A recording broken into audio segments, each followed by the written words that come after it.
Now, talking about the topic at hand, which we are going to discuss, that is hypertensive disorders in pregnancy and how to diagnose them. So, let's first understand, my friends, what actually happens to BP in pregnancy. Now, I have taken a lecture on this already in the YouTube platform where I've talked about the maternal adaptation to pregnancy. Just a quick revision here. What happens to BP in pregnancy? BP falls in pregnancy, right? And BP falls in pregnancy because there's a lot of vasodilatation happening in the body, right? There is peripheral vasodilatation, all right, and there is decrease in this leads to decrease in peripheral vascular resistance also, right? And this is what causes the BP to fall in pregnancy. Now, for a normal woman, let's say for a normal all of us, the BP is 120 by 70, right? Normal average BP. But in pregnancy, it's not unusual to see BP like 100 by 70, 100 by 60, 90 by 60, right? So BP falls in pregnancy. The systolic BP also falls, but the diastolic BP falls more in pregnancy, right? And this fall in BP, right, when the BP starts to fall in pregnancy, the lowest point of BP, right, the lowest point or the nadir of BP happens somewhere around 24 weeks, right? Thereafter, the BP again rises in pregnancy and stabilizes at a lower level than the pre-pregnancy level. Ultimately, the BP is going to stabilize at a level which is lower than the pre-pregnancy level, right? And this is important to understand because most of the hypertensive disorders in pregnancy, like gestational hypertension, preeclampsia, they manifest themselves, they become apparent, and a woman is identified with high BP mostly in the second part of her pregnancy after 20 weeks, right? So it is important to appreciate that in the first half of the pregnancy, right, the BP falls and reaches its lowest point, and thereafter it is going to rise again, right? But still stabilize at a lower level than the pre-pregnancy level. So most of the hypertensive disorders are identified here in the second half of pregnancy, right?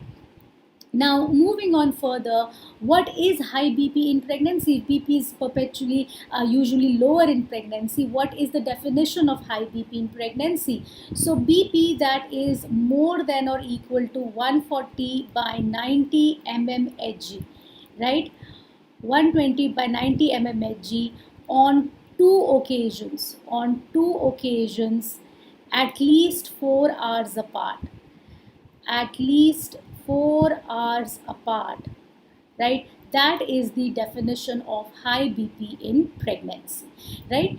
And the other important thing to note here, that the diastolic BP is taken as the disappearance of sounds. When you measure the BP on the stethoscope, the diastolic BP is taken as the disappearance of sounds, right? So Korotko 5, that is when the disappearance of sounds is called as the Korotkov 5 level of sounds, and that is what we denote the diastolic BP with, the disappearance of sounds, right? Now, moving ahead further, what are the various types of hypertensive disorders in pregnancy?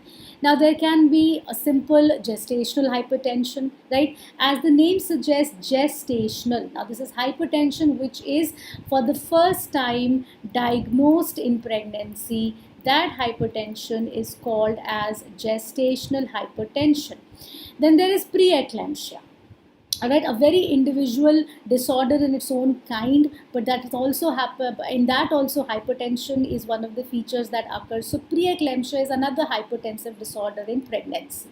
Then there is chronic hypertension in pregnancy, and then there can be preeclampsia superimposed on chronic hypertension in pregnancy. Now, the focus of this discussion here today is going to be how do we identify which type of hypertension is this woman having, right? So that is the focus of discussion, and we'll go by a case-based scenario approach, right? So we'll figure out what kind of hypertension there is and we'll define them accordingly.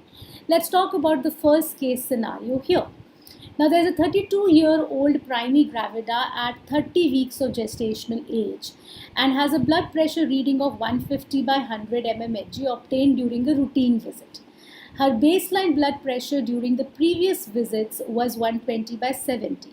So she's been following us throughout her pregnancy. Her BP has been fine all throughout. And now at the 30-week visit, her BP is 150 by 100. That is more than 140 by 90, right? So the criteria of high BP is met. The patient denies any headache, visual changes, nausea, vomiting, or abdominal pain. So there is no other problem that the woman is having. The repeat BP is again high. It is 160 by 90. And the urine analysis is negative for protein. What is the most likely diagnosis now? So whenever I see a woman in the OPD and she has high BP, the next thing that I do is check for urine protein. So whenever there is high BP in a pregnant woman, always the next step should be check for urine protein, right? And the easiest way in our OPDs, which is very widely available, we check by this urine dipstick, right? There are dipsticks, right? We can ask the woman to take a urine sample, get a urine sample in a sterile container, and then use the urine dipstick to check the urine protein, right? Whether the urine has any protein or not. So in this particular case, the woman's urine analysis for protein is negative. Now, what is the diagnosis here? This is gestational hypertension. Gestational hypertension. There is just high BP, there is no proteinuria, and there are no other signs as well. So what is gestational hypertension, my friends? If you see here, let's say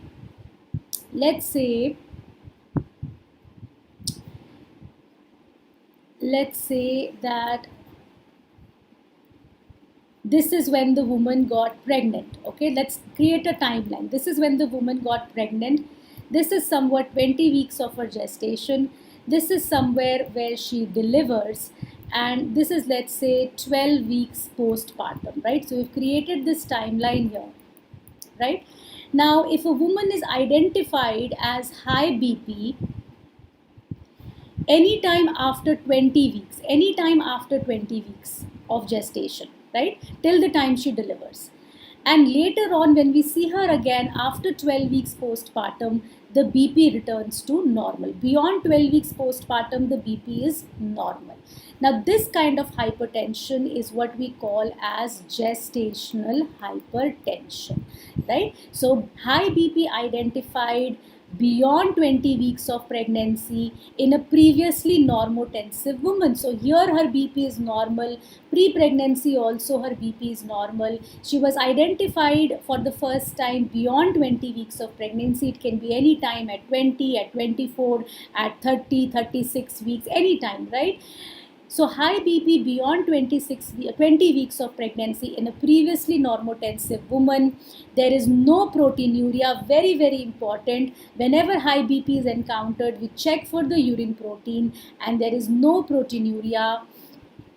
No other end organ features. I'm going to specify on the end organ features in a bit. So there are no end organ features. There are no other signs suggesting preeclampsia. And the BP returns to normal 12 weeks after postpartum. Now, this is what is called as gestational hypertension. Okay.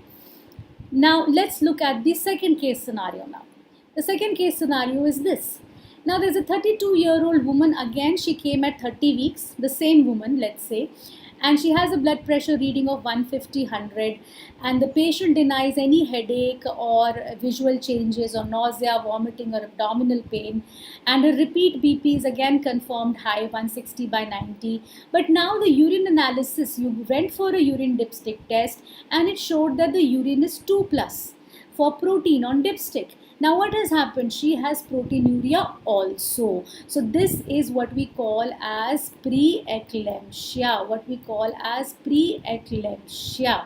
Right? Now all women who are identified as gestational hypertension, right? There is a 50% chance, that they will develop into preeclampsia. They will develop into preeclampsia. So all women who are identified as having gestational hypertension are further monitored throughout pregnancy for development of preeclampsia, right? And how do we do that? We keep checking for urine protein at each visit, right? That is what we do next, right? We keep her under follow up, and during the follow up we keep checking for urine protein. But that's not all, right? That's not all. We also check for the end organ changes. We also evaluate. One thing is that you check for urine protein. The other thing that we do is also evaluate for end organ changes, right? So what are these end organ changes that we have to evaluate for? We'll ask for the complete blood count. In the complete blood count, I want to see the hemoglobin, I want to see the hematocrit, and most importantly, I want to have a look at the platelet count, right? So I check for a complete blood count. The next thing that I want to do is I want to check other end organ. So one organ is blood. The other organ that I want to check is the kidneys, because preeclampsia can lead to renal insufficiency, right? So I want to check for the renal function test, and especially in the renal function test, I want to check for the serum creatinine levels, right? The next organ that I want to check is the liver. So I want to check for renal insufficiency. I want to check for hepatic dysfunction, because these renal insufficiency and hepatic dysfunction happens with preeclampsia, right? So for hepatic dysfunction, I look for the liver function test. I want to look at the enzymes, the liver enzymes, the AST and the ALT, that is the SGOT, SGPT. That is what I want to look at. So these levels I'm going to check for, right? The other organ that I want to look at is the brain, right? The cerebral symptoms. So I can look for the cerebral symptoms. Now these are tests that I perform, blood tests that I perform. For cerebral symptoms, I have to ask the woman for symptoms like that of headache. So I ask her symptoms about blurring of vision, right? So these are the symptoms that I want to ask for. And the other thing that I want to look for, the other symptom system that I want to look for is the lungs, right? So in the lungs, I want to look for any evidence of pulmonary edema. So I can ask if the woman is having a progressive cough. I want to examine her chest. I want to go for a chest auscultation to see if there are features of pulmonary edema. So these are the end organ changes I want to evaluate for. I want to look for and ask for epigastric pain, severe epigastric pain, right? Because that is going to point towards hepatic dysfunction again. That is going to point towards any hepatic hemorrhages that might happen with preeclampsia. I want to also ask for, yeah, so these are the things that I want to ask for, right? The cerebral symptoms also, and the pulmonary edema also. So all these features I want to evaluate at the visit when the preeclampsia is identified, and I keep evaluating at each subsequent visit also, right? So this is how we manage a woman with preeclampsia. We identify it first, and then we follow her up and make the decision of whether she's worsening or she's stable, right? So that is how you're going to identify preeclampsia. So coming to the conclusion here, what is preeclampsia? So preeclampsia, like gestational hypertension, is also identified. Let's say here again, let's give a timeline again here, that she got pregnant here. This is 20 week, right? Let's say she delivers here, and let's say this is 12 weeks postpartum, right? So let's give us another timeline. And preeclampsia, like gestational hypertension, is also identified beyond 20 weeks, right? At any time after 20 weeks till delivery, it can be identified here, right? And it is going to come back to normal within 12 weeks postpartum also, similarly, right? So just like gestational hypertension, the preeclampsia also is identified after 20 weeks of pregnancy. But the catch here is that in preeclampsia, there is going to be two more things, right? In preeclampsia, there are going to be two more things. There is going to be hypertension plus proteinuria or end organ changes. Very, very important, right? So proteinuria by itself is not required to make the diagnosis of preeclampsia. Hypertension plus proteinuria is preeclampsia.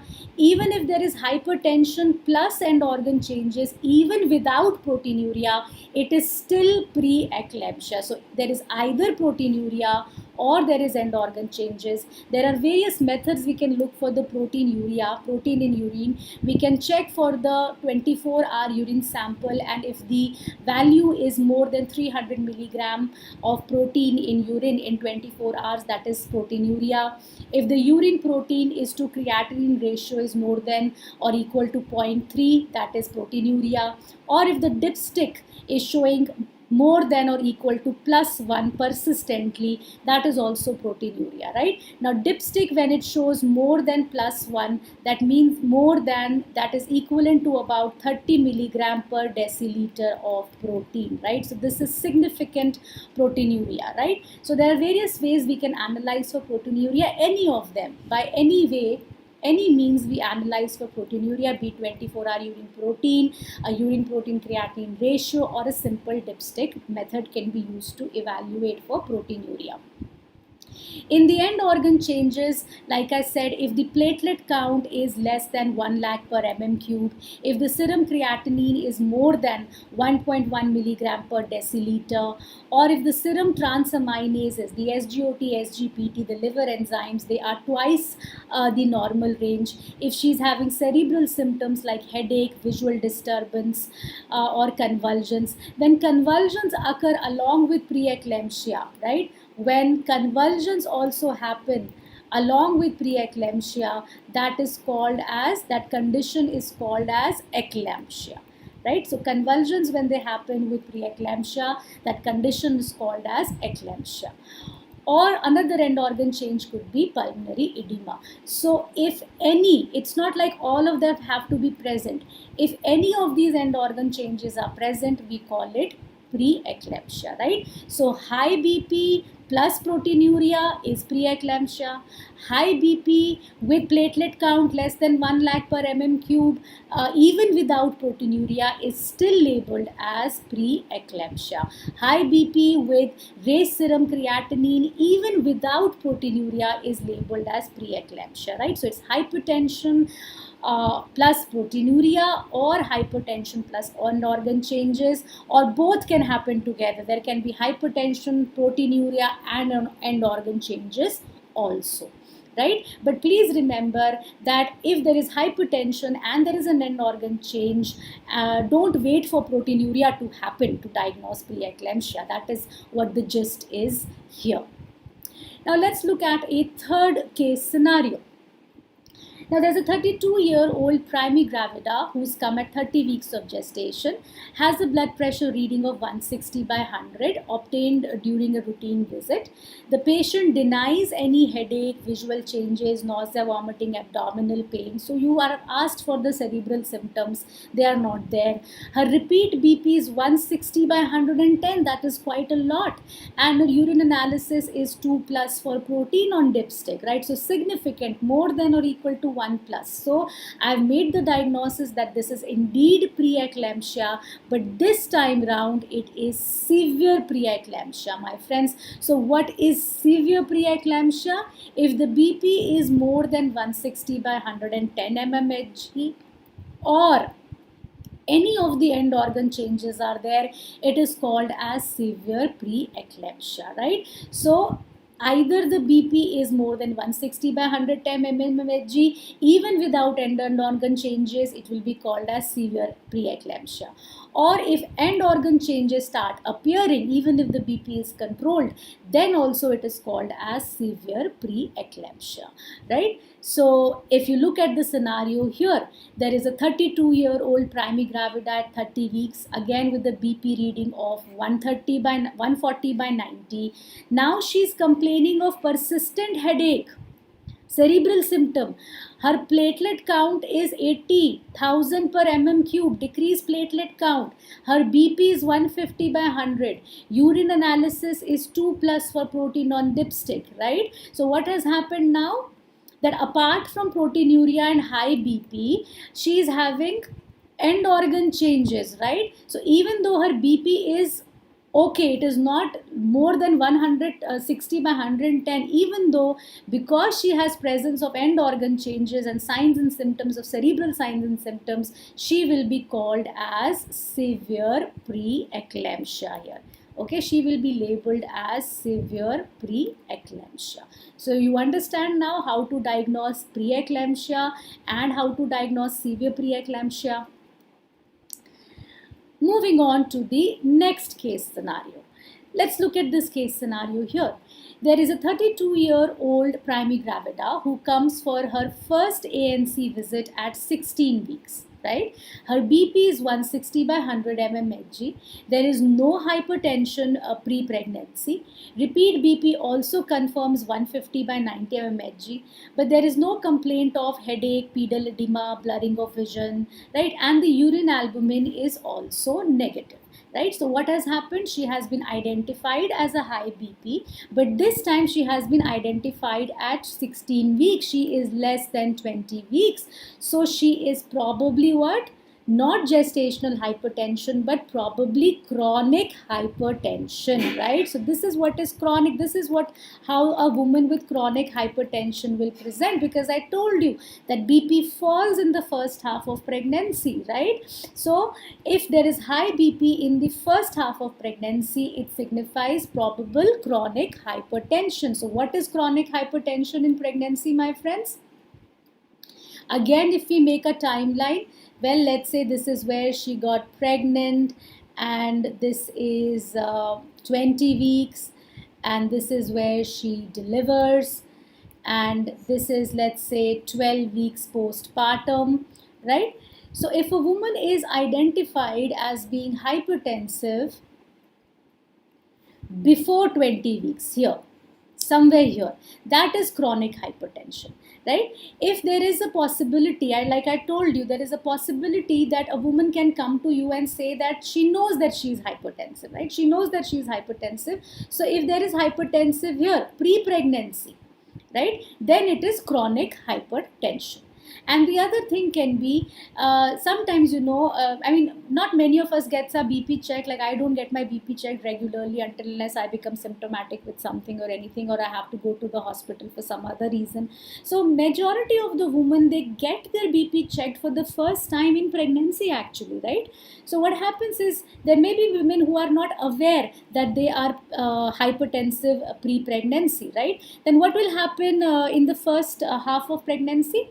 BP naturally falls, right? So if the BP here, her pre-pregnancy BP here was 150 by 100, and she is unaware, right? She is unaware. She doesn't know that her high BP is here, right? And during pregnancy in the first half, BP naturally falls. So a BP here falls to 120 by 80. Okay, BP falls. So when I measured her BP in pregnancy in the first visit, the BP was normal. I labeled her as normal BP. She wasn't aware she was having hypertension pre-pregnancy. Then after 20 weeks, when the BP rises again, right? So after 20 weeks, when the BP rises again in the second half, now her BP comes out to be 140 by 90.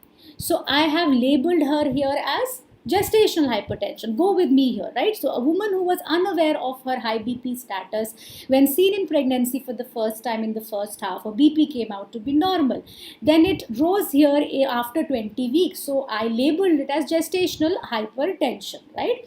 But what will happen here is that I keep following her for gestational hypertension. I keep following her for the development of preeclampsia, and I manage her like I would manage any other hypertensive woman.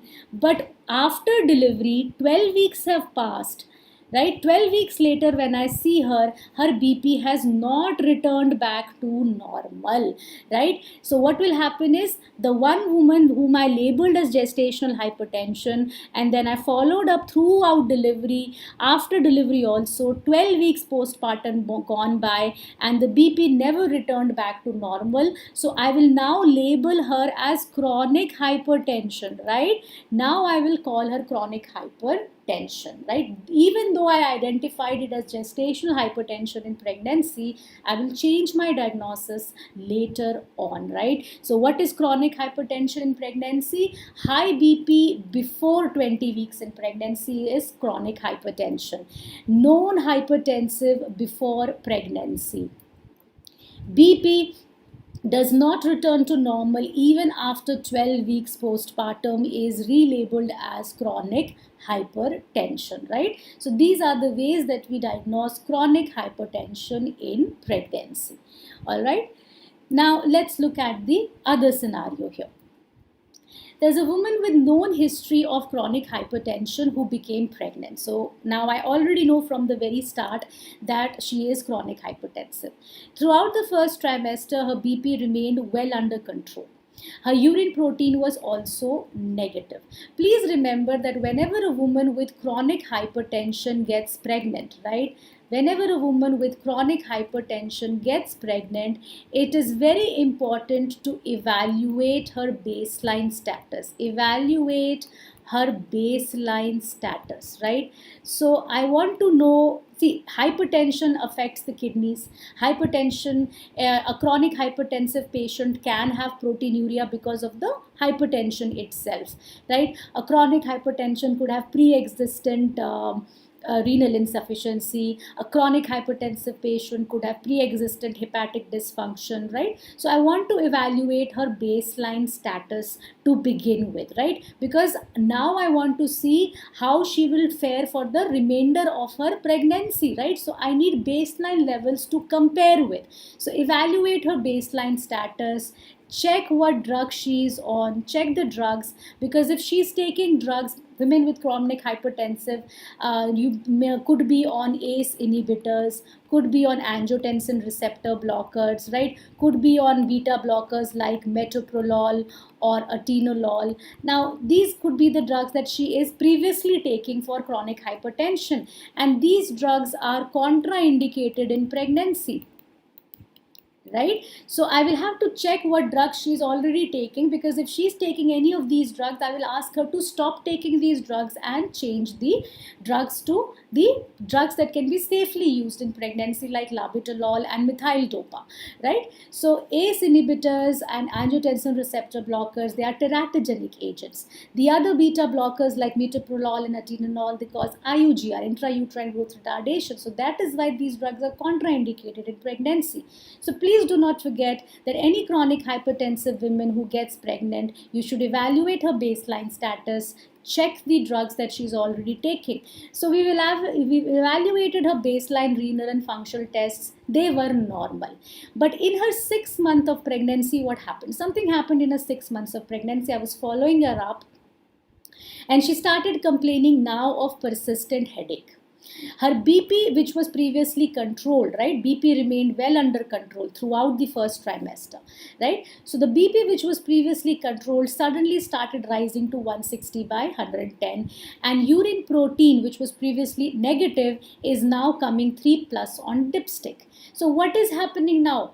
Persistent headache, end organ change, BP, which was previously getting controlled, now worsening, protein which was not there now appearing. This is what we call as chronic hypertension with superimposed preeclampsia, right? So this is what we call as preeclampsia superimposed on chronic hypertension, right?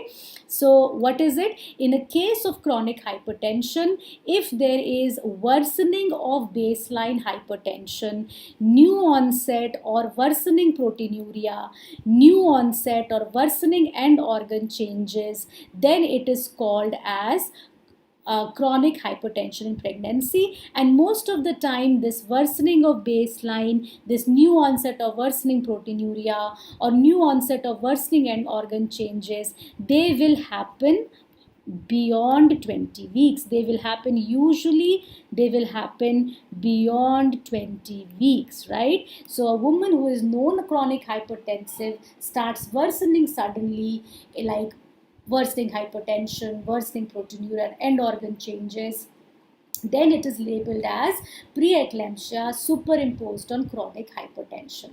Now that we have done what are the various different types of hypertension, you must have been able to appreciate. If you've not, I will clarify it for you, that the management of hypertension in pregnancy doesn't really change, right? Even if I identify gestational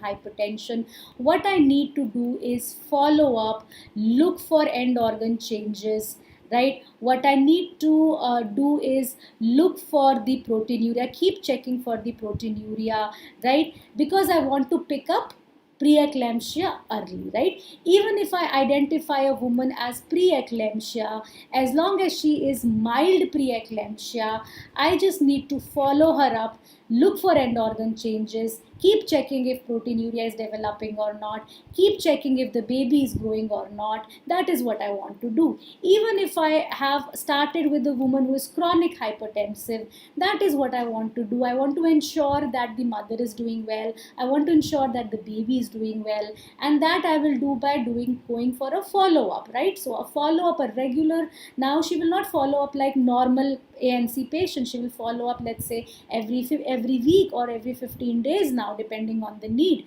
right? So again, I want to look for end organ changes. I want to keep looking for proteinuria, keep assessing on a weekly basis how the woman is doing, how the baby is doing. So whatever the hypertension you begin with, right, the management does not really change, right? So the diagnosis, it could be anything that you begin with. It could be gestational hypertension that you've identified, mild preeclampsia that you've identified, chronic hypertension that you've identified, right? Ultimately, we want a good outcome for the mother and the baby, and that is possible if we keep following this woman weekly or maybe every 15 days, and keep looking for end organ changes, and keep looking for proteinuria, and keep assessing and evaluating the woman at each visit, right? And this is how we are going to diagnose the hypertensive disorders in pregnancy. The management is different for different conditions, and that is a different topic altogether, which we can start at a later point in time. But for now, this is what I want to leave you guys with, the understanding of how to make the diagnosis